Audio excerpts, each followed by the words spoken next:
after living in the military government house for 3 years,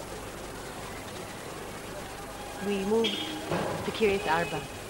Kiryat Arba was a compromise between living inside of Hebron or leaving. And at the time when we had discussions about moving to Kiryat Arba, they said, let's move to Kiryat Arba and eventually we'll get to Hebron. But that isn't exactly what happened. After being in Kiryat Arba for about 6 or 7 years, we realized that we weren't reaching Hebron, we weren't living inside of Hebron, that Hebron remained the city out of bounds. Someone had put up a sign saying the entrance to Jews forbidden. And that's the reality of today also, that Jews aren't allowed to live in Hebron. We're allowed to buy property in Hebron, but we're not allowed to live here. All the former Jewish property at the time was taken over by King Hussein, and it was called the abandoned property of the Zionist enemy. When the Jewish military government moved in, all this property passed over into the hands of the Jewish military government, and the Arabs continued paying rent to the Jewish military government for the Jewish property on which they settled.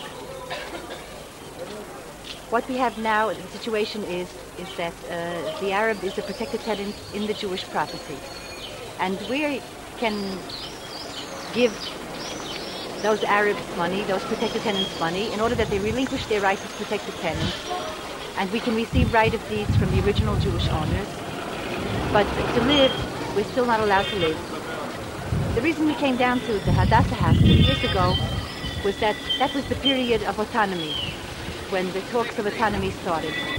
From the beginning, one could see that everyone would interpret it in his own way, and nobody would be able to decide in which way decisions would go.